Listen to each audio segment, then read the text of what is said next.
এই যে বড় পাখি, তুমি বুঝি একাই থাকো আর কাউকে দেখতে পাচ্ছি না যে? বড় পাখি, তুমি তো সব খাবার আমাকেই দিয়ে দিবে, তো তুমি কি খাবে? তোমার জন্য তো কোনো খাবার রইল না।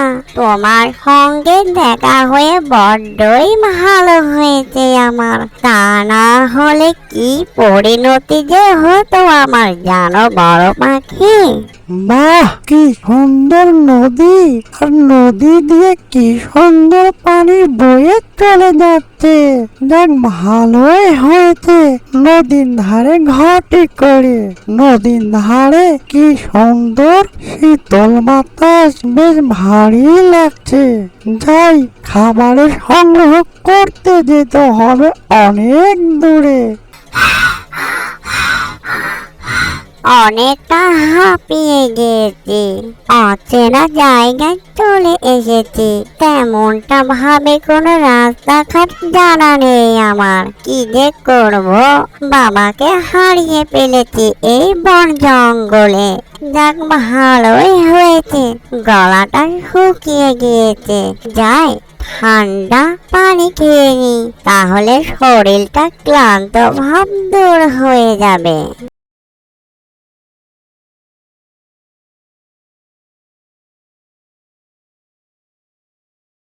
আরে, অনেকগুলো তো পানি খেয়ে ফেললাম, এখন তো যেতে হবে। কোথায় যাব আমি? তেমন কোনো কিছু জানা নেই আমার। বাবা যে কোথায় চলে গেল আর খুঁজে পেলাম না। আমি ছোট মানুষ, আমি কেমন করে যাব? আমাকে একা ভয় লাগছে। সন্ধ্যা বয়ে চলে আসলো, এখন কি করি? আরে, যেদিকে তাকাই সেদিকে গাছপালা, ওই যে দেখা যায় একখানা কুড়ে ঘর। যাই, ওই কুড়ে ঘরের ওই দিকেই যাই, রাতটা এখানেই কাটিয়ে দেব, সকাল হতে এখান থেকে চলে যাব। আরে, এটা তো বাঘের ছানা। এই বাঘের ছানা এই জায়গায় কি করে আর কেমন করে আসলো এই জায়গা? এই যে পিঠি বাঘের ছানা, তুমি এখানে কি করো? তুমি তো পিচ্ছি বাঘের ছানা, এখানে কেমন করে আসলে তুমি? এই যে বড় পাখি, আমাকে তুমি মেরো না, আমি তোমার কোনো ক্ষতি করিনি, আমাকে তুমি ছেড়ে দাও। আমি এই জায়গায় নতুন, তেমন কিছু জানা নেই আমার। আমার বাবার সঙ্গে এই জঙ্গলে এসেছিলাম, হঠাৎ দেখি বাবা কোথায় চলে গিয়েছে, তাই এখানে বাবার খোঁজে এখানে এসে পড়েছি। তুমি কোনো ক্ষতি করিও না। আরে বাঘের ছানা, তুমি অথচ আমাকে দেখে ভয় পাচ্ছ। ভয়ের কোনো কারণ নেই, আমি তোমার কোনো ক্ষতি করব না। তুমি সঠিক জায়গায় এসে পড়েছ, তোমার কোনো ভয়ের কারণ নেই। আহারে বাঘের ছানা, তুমি বুঝি অনেকটাই ক্ষুধার্ত। তুমি বুঝি অনেক ঘুম থেকে কোনো খাবার খাওনি। তোমাকে দেখে মনে হচ্ছে, তোমাকে দেখে বড্ডই মায়া হচ্ছে আমার বাঘের ছানা।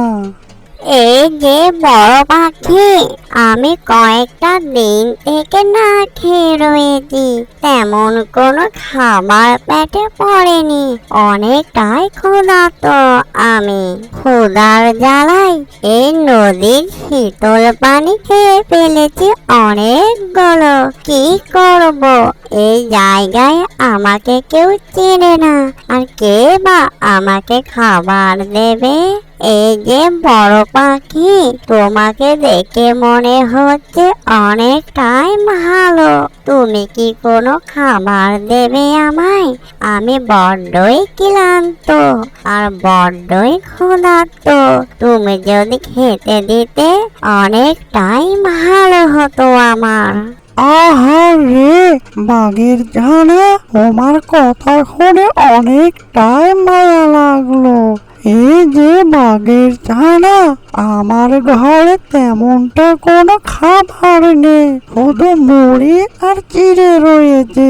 চলো তোমাকে এই খাবারটা দিই, পরে তোমার জন্য খাবার সংগ্রহ করে নিয়ে আসবো। তুমি এতে ভয় পেও না। চলো, ওই যে দেখা যায় আমার পুরো ঘর, এই ঘরে আমি থাকি। এই যে বড় পাখি, তুমি বুঝি একাই থাকো আর কাউকে দেখতে পাচ্ছি না যে? বড় পাখি, তুমি তো সব খাবার আমাকেই দিয়ে দিবে, তো তুমি কি খাবে? তোমার জন্য তো কোনো খাবার রইল না। তোমার সঙ্গে দেখা হয়ে বড্ডই ভালো হয়েছে আমার, তা না হলে কি পরিণতি যে হতো আমার, জানো বড় পাখি? এই যে বাঘের ছানা, আমার নাম হচ্ছে টুনি, আমি এখানে থাকি। তুমি আমাকে টুনি বলে ডাকবে। আমার খাবার নিয়ে তুমি ভেবো না, আমি এই মাত্রই খাবার সংগ্রহ করতে যাব। এই যে বাঘের ছানা, চলো আমার ঘরে চলো তুমি, বেলা গড়িয়ে চলে আসলো, তা না হলে খাবার সংগ্রহ করতে পারবো না। বাঘের ছানা এখানে থাকবে যতক্ষণ পর্যন্ত তোমার বাবাকে না পাওয়া পর্যন্ত এখানে থাকবে। তুমি কোনো ভয় পেও না। আমি খাবার সংগ্রহ করতে গেলাম বাঘের ছানা, যাবো আর আসবো। অ্যানিমেশন কার্টুনটি যদি ভালো লেগে থাকে, লাইক, কমেন্ট, শেয়ার আর সাবস্ক্রাইব করতে ভুলবেন না। এরকম নিত্য নতুন ভিডিও পাওয়ার জন্য চ্যানেলের সাথে থাকবেন। এতক্ষণ সাথে থাকার জন্য সবাইকে ধন্যবাদ।